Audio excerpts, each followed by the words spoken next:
தற்போது உங்களுக்கு இந்த பதிவு மூலமாக 12 ராசிகள் 9 நவ கிரகங்கள் அவருடைய ஆட்சி வீடுகளை புரிந்து கொண்டீர்கள். இதையே நீங்க மறுபடியும் அடுத்த பாடம் அனுப்புறதுக்குள்ள இல்லை நீங்க அடுத்த பாடத்தை படிக்கிறதுக்கு முன்னாடி இதை ஒருமுறை புரிஞ்சுக்கிட்டு உள்ள அப்சர்வ் பண்ணிக்கங்க. மிக சிறப்பாக மனதிலே பதியும். என் கணபதி அஸ்ட்ராலஜரின் அன்பு வணக்கம். குருவே நமக, குருவே நமக. அடிப்படை பாடத்திட்டத்தில் இணைந்திருக்கும் தங்களை அன்புடன் வரவேற்கிறேன். அடிப்படை ஜோதிடம் முதன்முறையாக படிக்க ஆரம்பித்திருக்கிறீர்கள். என் மூலமாக உங்களுக்கு பல விஷயங்கள் இந்த ஜோதிட பதிவு மூலமாக உங்களுக்கு இதற்கடுத்து படிப்படியாக நிறைய பாடங்கள் உங்களுக்கு சொல்ல இருக்கிறேன். ஆட்சி என்றால் என்ன, உச்சம் என்றால் என்ன, நட்பு, சமம், பகை, இந்த மாதிரியான அடிப்படையான விஷயங்கள், 12 ராசிகள், 27 நட்சத்திரங்கள், லக்ன ரீதியா பாவகங்கள், கிரக காரகத்துவங்கள், இந்த விஷயங்களை புரிந்து கொண்டு பலன் சொல்வதற்காகத்தான் நம்முடைய பாடமானது இப்பொழுது முதல் உங்களுக்கு துவங்குகிறது. இதுல அடிப்படையான நிலை, இப்போ ஆனா ஊனா படிக்கும் பொழுது ஆறாம் நிலையில் சொல்லி தருவோம் இல்லை, அது போல ஒரு அடிப்படையான ஒரு விஷயம் உங்களுக்கும் தெரிந்த ஒரு ஒன்றுதான். இதை முறையாக அடிப்படைக்கு தேவையான விஷயங்கள் புத்தகத்துல நிறைய விஷயம் இருக்கு, எல்லாமே படிக்கலாம். இருந்தாலும் இங்கே ஒரு 10 வருட அனுபவம் வித்யாபதியாக, ஜோதிஷ வித்யாபதியாக பாடம் தொடர்ந்து எடுத்துக்கொண்டு வருகிறேன். ஆன்லைன் வழியாகவும் நேரடி பயிற்சி எடுத்துட்டு வரேன். அந்த அனுபவத்தில் எந்தெந்த பாடங்கள் உங்களுக்கு நல்ல அனுகூலத்தன்மை கொடுக்கும், அந்த அடிப்படையிலே இன்றைய பாடமானது, இந்த பாடமானது இந்த முதல் வகுப்பிலிருந்து உங்களுக்கு இன்று முதல் மிக சிறப்பான ஒரு பாடமானது துவங்க இருக்கிறது.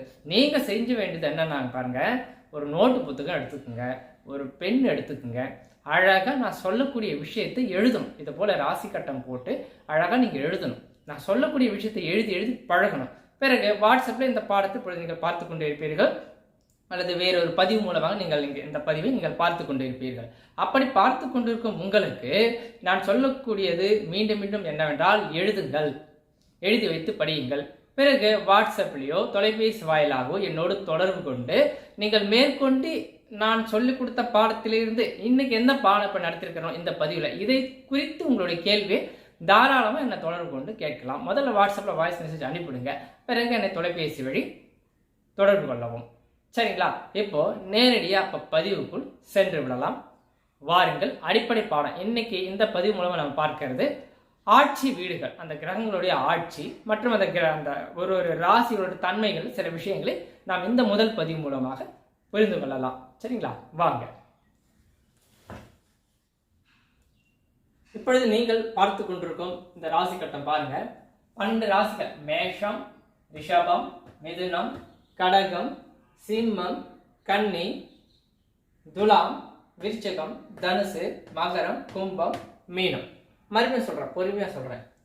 மேஷம், ரிஷபம், மிதுனம், கடகம், சிம்மம், கன்னி, துலாம், விருச்சிகம், தனுசு, மகரம், கும்பம், மீனம்.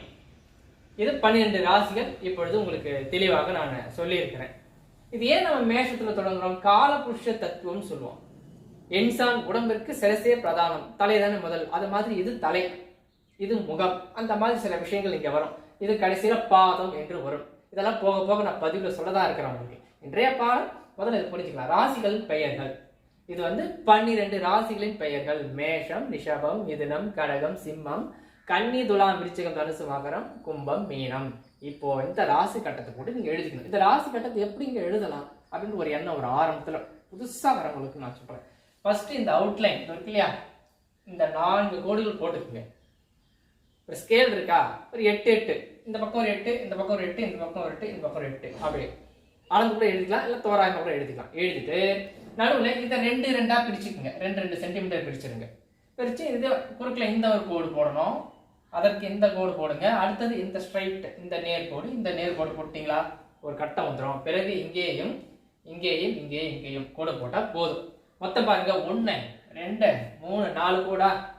அதுக்குபடி உள்ளே பாருங்க குறுக்கில் இந்த மாதிரி 4 கோடுகள் வருதா, போட்டிங்களா. அப்புறம் இங்கே ஒரு சின்னதாக இங்கே கோடு, மொத்தம் 12 கோடுகள் போட்டால் உங்களுக்கு ராசி கட்டம் வந்துவிடும். சும்மா அங்கே பாருங்க, பார்வை போட்டு காமிக்கிறேன். சும்மா இங்கே பாருங்களேன். ஃபர்ஸ்ட் இப்படி ஒரு அவுட்லைன், இப்படி ஒரு அவுட்லைன், பிறகு இப்படி ஒரு அவுட்லைன், பிறகு இப்படி ஒரு அவுட்லைன் போட்டிங்களா? அதுக்கப்புறம் உள்ளே இப்போ 4 கோடு வெளியில் போட்டுட்டேன். இப்போ உள்ள ஒரு 4 கோடு இந்த மாதிரி போடணும். ரொம்ப அழகாக போடலாம். போட போட பழகிடலாம். ஒரே நாளெல்லாம் வந்துடாது. இது வந்து உங்களுக்கு போட தான் பழகும். அழகாக போட்டுட்டேன் பாருங்க. இந்த வீடியோ பற்றி மறுபடியும் நீங்கள் ரீவைண்ட் பண்ணி பார்த்தீங்கன்னா உங்களுக்கு புரிஞ்சிடும். இதுதான் அழகாக இந்த வெளியில் உள்ள கட்டத்தை இங்கே சின்னதாக அழகாக உங்களுக்கு போட்டு காண்பிச்சிருக்கிறேன். ஸோ இது ராசி கட்டம். சரி, இதுதான் நம்ம ராசி கட்டம்னு சொல்கிறோம்.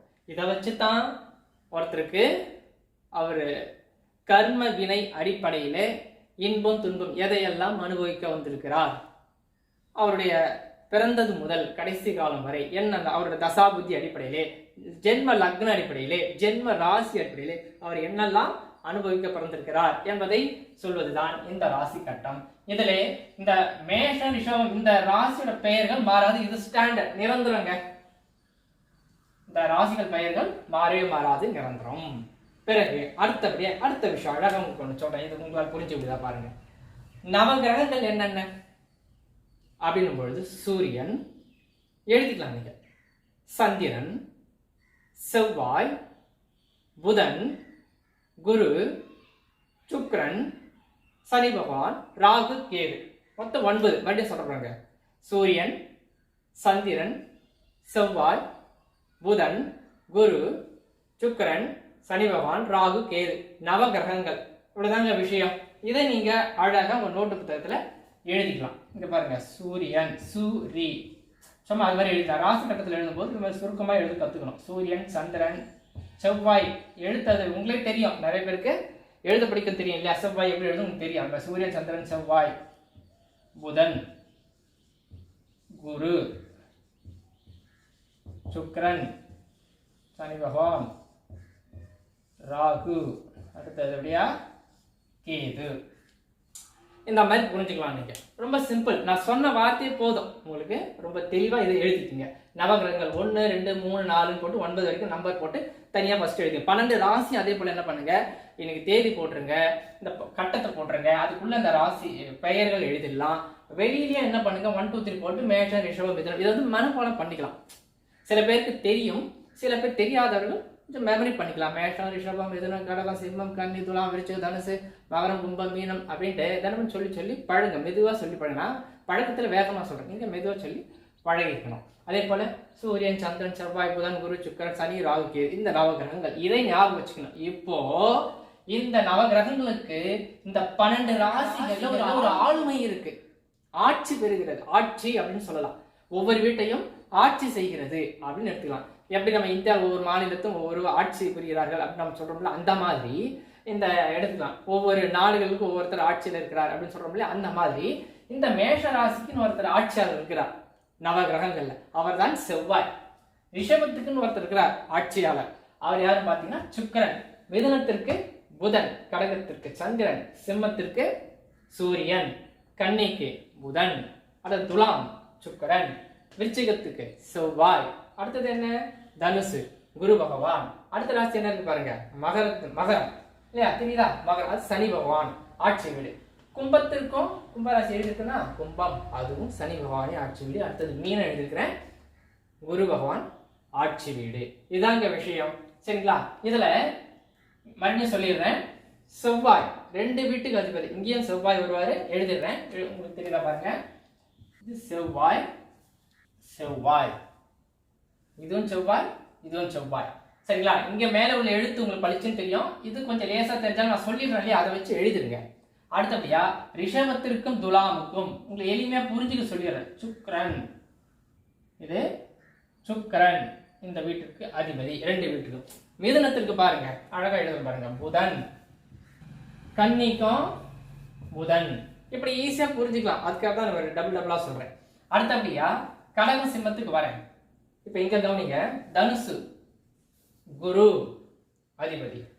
அடுத்தது மீனத்திற்கு குரு அதிபதி, மகரத்துக்கு சனி பகவான், கும்பத்திற்கு சனி பகவான், கடகத்துக்கு பாருங்க சந்திரன், கடகத்திற்கு சந்திரன். சிம்மத்திற்கு சூரியன், சிம்மத்திற்கு வீட்டின் அதிபதி சூரியன். ஆட்சின்னு சொல்லலாம், அதிபதினு சொல்லலாம், வார்த்தை புரிஞ்சுக்குங்க. ராசிகளின் ஆட்சி அதிபதி அப்படின்னு சொல்லலாம். இந்த செவ்வாய் மேஷத்தில் ஆட்சி, செவ்வாய் மேஷ வீட்டிற்கு அதிபதி, இப்படியே சொல்லலாம். ஆட்சின்னு சொல்லலாம், அதிபதினு சொல்லலாம். இப்போ புரிஞ்சிடுச்சிங்களா உங்களுக்கு? இங்க ராகு கேதுக்கு என்னங்க எழுதவே இல்லைன்னு, ராகு கேதுக்கு சொந்த வீடு இல்லை, அது நிழல் கிரகங்கள், சாயா கிரகங்கள் சொல்லுவோம். ராகு கேதுக்கு சொந்த வீடு கிடையாது, நவகிரகங்களுக்கு மட்டுமே சொந்த வீடு. சொந்த வீடு என்றாலும் ஒன்றுதான், ஆட்சி என்றாலும் ஒன்றுதான், அதிபதி என்றாலும் ஒன்றுதான். தற்போது உங்களுக்கு இந்த பதிவு மூலமாக 12 ராசிகள், 9 நவகிரகங்கள், அவருடைய ஆட்சி வீடுகளை புரிந்து கொண்டீர்கள். இதையே நீங்க மறுபடியும் அடுத்த பாடம் அனுப்புறதுக்குள்ள இல்லை நீங்க அடுத்த பாடத்தை படிக்கிறதுக்கு முன்னாடி இதை ஒருமுறை புரிஞ்சுட்டு உள்ள அப்சர்வ் பண்ணிக்கங்க, மிக சிறப்பாக மனதிலே பதியும். அடுத்த பதிவிலே ராசிகளின் தன்மை நிறைய விஷயங்கள் நம்ம அடுத்தடுத்து படிப்படியாக நம்ம பார்க்க இருக்கிறோம். அதாவது பார்த்தீங்கன்னா ஆண் பெண் ராசிகள் என்னென்ன, இதோட பாகை அளவு டிகிரி அளவுலாம் நம்ம பார்க்க இருக்கிறோம். அடுத்தது நெருப்பு, நிலம், காற்று, நீர், பஞ்சபூத தத்துவப்படி எப்படியெல்லாம் இந்த ராசிகள் அமைந்திருக்கின்றன என்பதை அடுத்த பதிவிலே விசேஷமாக பார்க்கலாம். இப்போ நான் இந்த சொன்ன விஷயத்தை மனப்பாடம் செய்து கொள்ளுங்கள். அடிக்கடி இப்பயே சொல்லிடுற அந்த பதிவிலேயே ஒரு நோட்டு புத்தகம் எடுத்துக்கங்க, அழகாக எழுதிக்கிட்டே வாங்க, மனப்பாடம் பண்ணுங்க. ஏற்கனவே தெரியும்னா நீங்க மறுபடியும் சொல்லி பார்த்துக்கங்க. அடுத்தடுத்த பதிவு உங்களுக்கு பலன் சொல்வதற்கு உங்களை அழைத்து செல்வதுதான் இந்த அடிப்படை விஷயங்கள். நீங்க ஒருத்தர் ஜாதகம் பலன் சொல்லணும், அவருக்கு எப்பொழுது திருமணம் ஆகணும்னு சொல்லணும், அவர் எப்பொழுது வீடு கட்டுவாருன்னு சொல்லணும் அல்லவா? இதுதானே திருமண பொருத்தம் பார்க்கணும், நிறைய முகூர்த்தம் குறித்தார், இந்த மாதிரி சில விஷயங்கள்லாம் போக போக உயர்நிலை வகுப்பிலே வரப்போகிறது.